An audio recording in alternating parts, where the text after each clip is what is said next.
Hello, everybody, and welcome back to part 2 of our Let's Play of Lifestream, a haunting text adventure. I'm Origosis, and let's continue. Alright, so we just unlocked the shed, so let's go ahead and I believe east will take us into the shed. Doesn't really say here, but let's just head east and see what we get. Shed. The small, cramped shed is filled with various tools and gardening equipment, most of which is far too rusted to be of use. The walls are damp, suggesting it has rained recently, and the space smells strongly of mold. A wooden table sits in the center of the room, upon which rests a red steel toolbox. On the left side of the table is an orange pot. The shed exits west to the side lawn. Also on the table is a roll of duct tape. So we've got duct tape, an orange pot, and the toolbox. So let's check out the toolbox.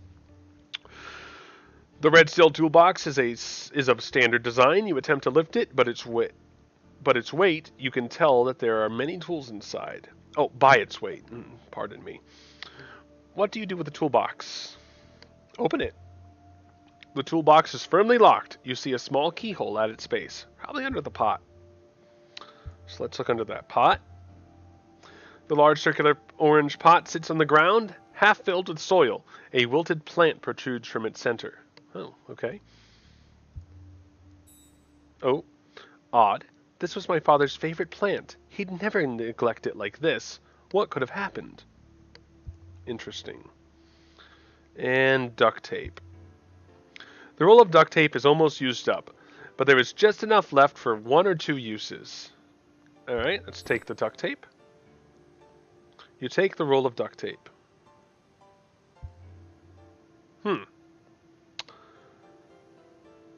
So, the toolbox doesn't have... Well, let me just see what happens when I try to use a small stone. Doesn't like that. Okay. I can't see any use for the duct tape.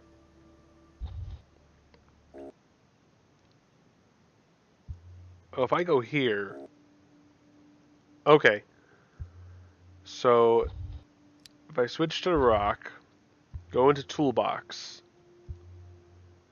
You attempt to force open the toolbox by swinging the stone at it, but the toolbox is far too sturdy. Okay. Okay, so that's how I use stuff. So, I don't know why I'd want to break the thing if it's a beloved plant, but let's see what happens. Can't be used. Okay, it won't let me. Excuse me. Alright, and I see no reason to use the duct tape on the toolbox. I suppose I could try. Yeah. And no reason to use it. Yeah, I saw no reason, but I'm just trying for the hell of it. Alright, so let's head back out here. So, the cellar door, this might be where I can use the stone.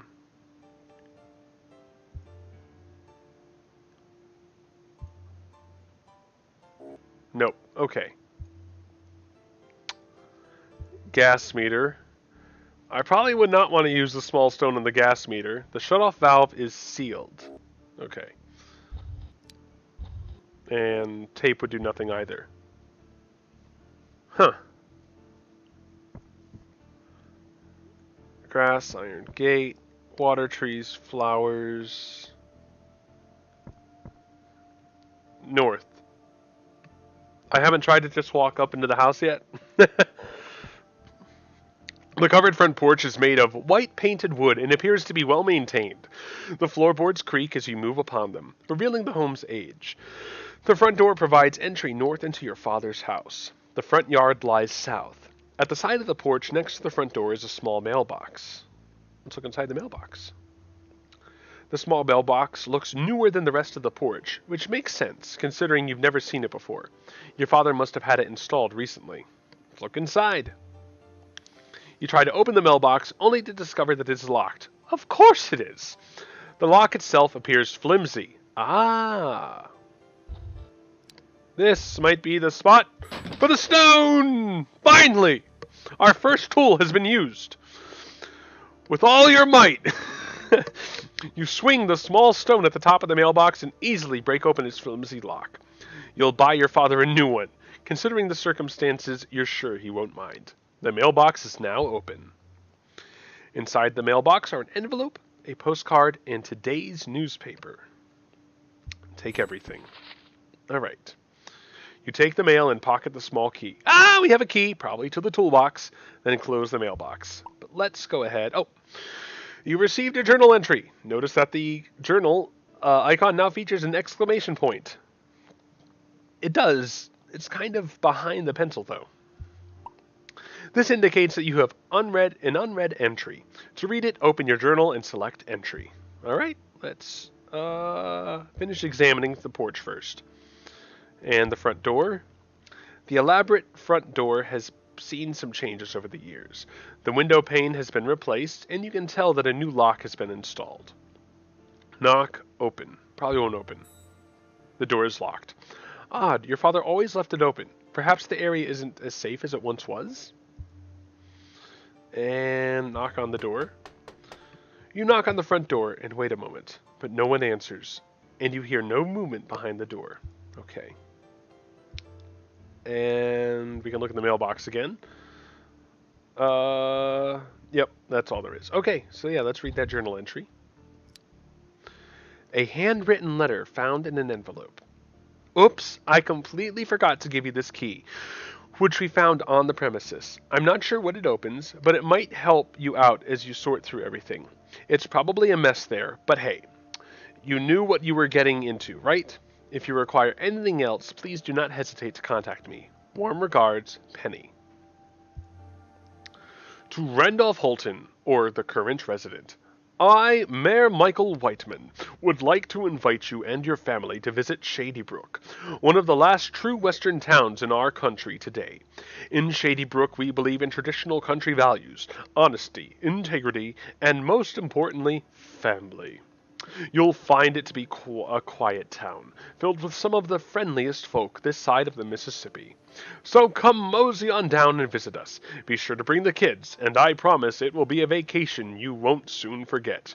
Cordially, Mayor Michael Whiteman.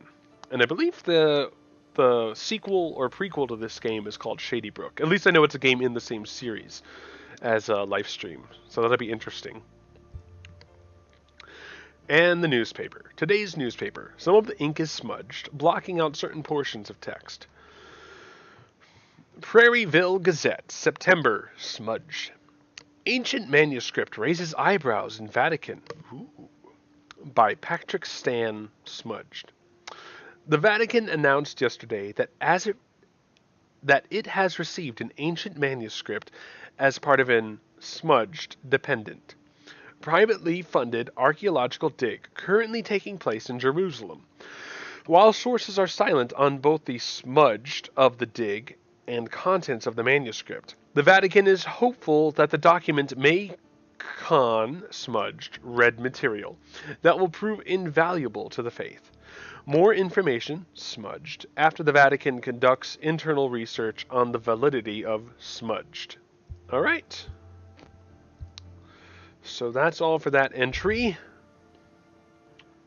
So I think we want to make our way back to the shed and try the key on that toolbox. Yeah, let's do it. East again. Toolbox. Small key.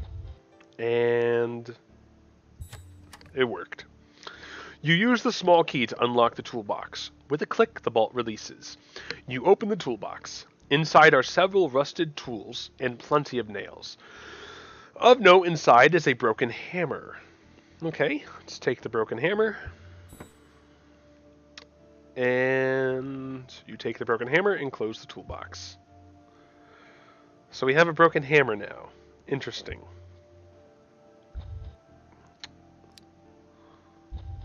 Can we use the broken hammer on the pot? Nope. Okay. All right. Excuse me. Let us... And there's nothing else in the toolbox to take. And I just closed it right away. All right. So let's head west. Side lawn. Let's try the broken hammer on the cellar door. Nope. The hammer in the inventory might be strong enough to break open the wooden door, but first it has to be fixed. Are you telling me that I can fix it with the... Yep. The duct tape in your inventory might do the trick. To combine inventory items, open your inventory. There, select the duct tape, then select the broken hammer. The items will combine and you receive a fixed hammer that you can use to break down the cellar door. Okay, I'm glad the tutorial told me that. Through trial and error, I probably would have tried the duct tape on the hammer eventually just to see what would happen. But logic would not tell me that duct tape could fix a hammer in a good enough way for that hammer to still be strong. Like, if you think about a hammer and what it does and you use duct tape on it, the results are just going to be the hammer's still bending, the duct tape doing nothing more than, yes, look, I have taped the hammer with duct tape in real life. So I'm happy that I can fix the hammer in the game using duct tape, but at the same time, I never would have logically gone there without just trying it.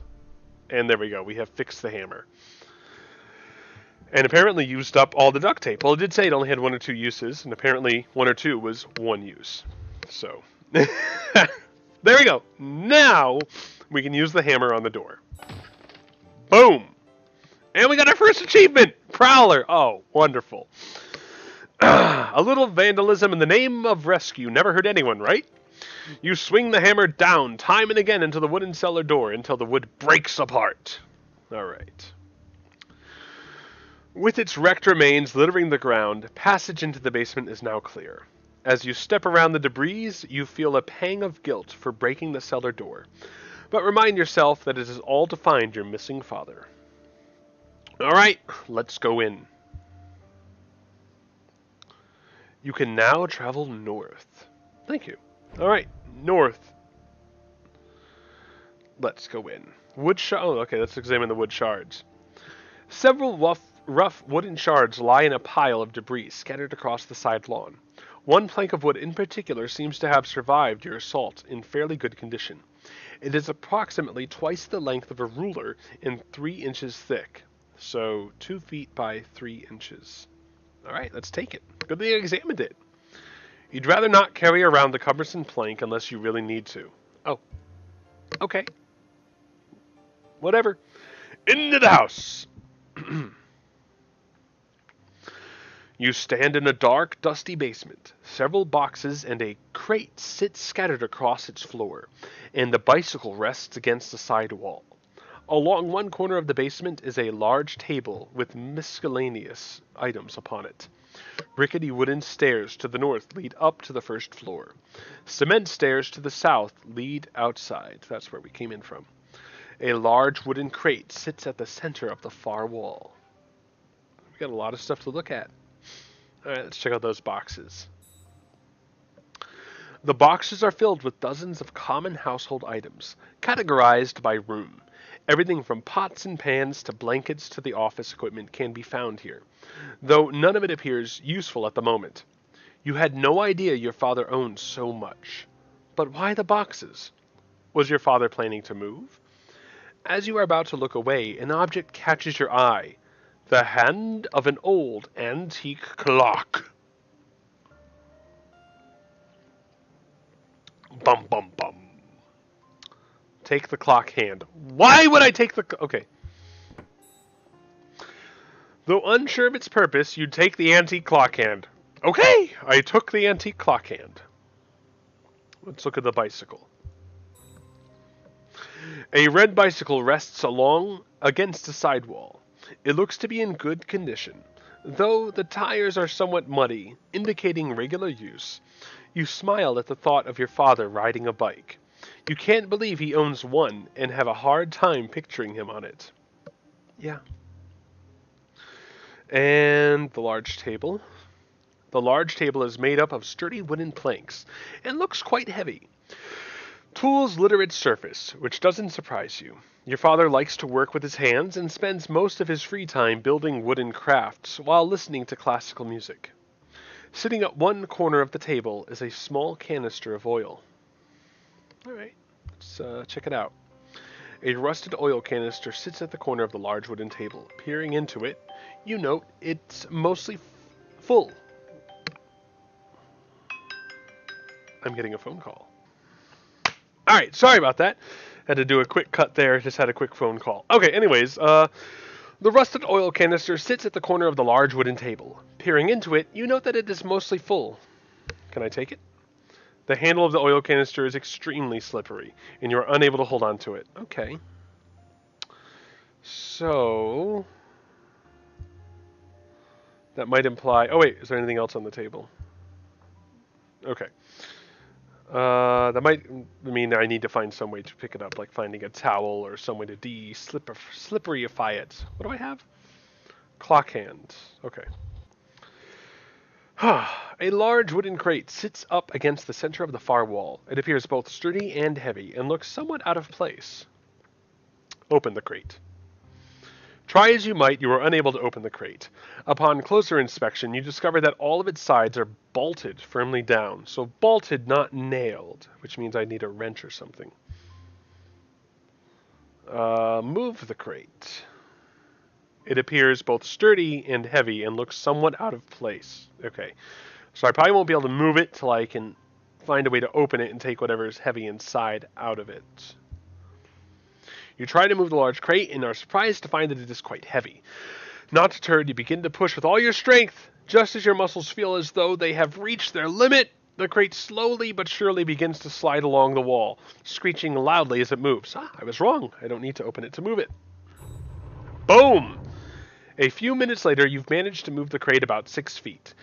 You now understand why something so large and heavy was pushed up against the east wall. Where the crate originally stood, as the base of the wall is a small crawl space, barely large enough for a mid-sized adult. You peer inside and see nothing but darkness. Where could it lead?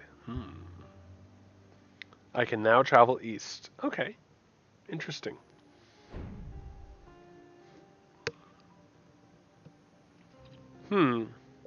So I believe I also saw stairs. So exit is to my south, stairs north. So the door up there is probably locked. Or not! I'm in the living room. You walk up the creaky stairs and push open a swinging wall. A swinging wall at their top, revealing a dimly lit, cozy space. You emerge from a secret passage behind a bookshelf and enter the living room you know so well. The bookshelf closes behind you, blocking passage back into the basement. Blocking? Well, I could probably go out the front door and go around again. You look around, filled with nostalgia, and a flood of memories stirs within you. Wow. You can't remember the last time you were here, but seeing this room provides comfort. You are home. This living room, in particular, has always been special to you because of the concealed basement entrance from which you just came. Accessible behind the right bookshelf, as a child you loved to explore the house while making up stories about haunted mansions and hidden passageways. You would always press your father for information about other secret passages, despite his continual insistence that he knew of none and that the house was simply passed down to him this way. Catching yourself in memory, you gently shake your head, a small smile on your face, and bring yourself back to the present. You've made it into the house. Now it's time to find your father. Ooh. Objective complete. Find a way into your father's house. New objective. Search your father's house for clues as to his whereabouts. Well, I think we found another good spot to end this episode. Ladies and gentlemen, thank you for watching. I will see you next time. Hey everybody, and welcome back to part 3 of our text adventure. And you know what? I just remembered I wanted to up the audio on the game just a tad. Okay, so hopefully that's hopefully that sounds good right there. Okay. Alright, we already read all this, right? Let's read it anyways. You stand in the dimly lit, cozy living room. A corner armchair provides a nice reading area, and 2 large bookshelves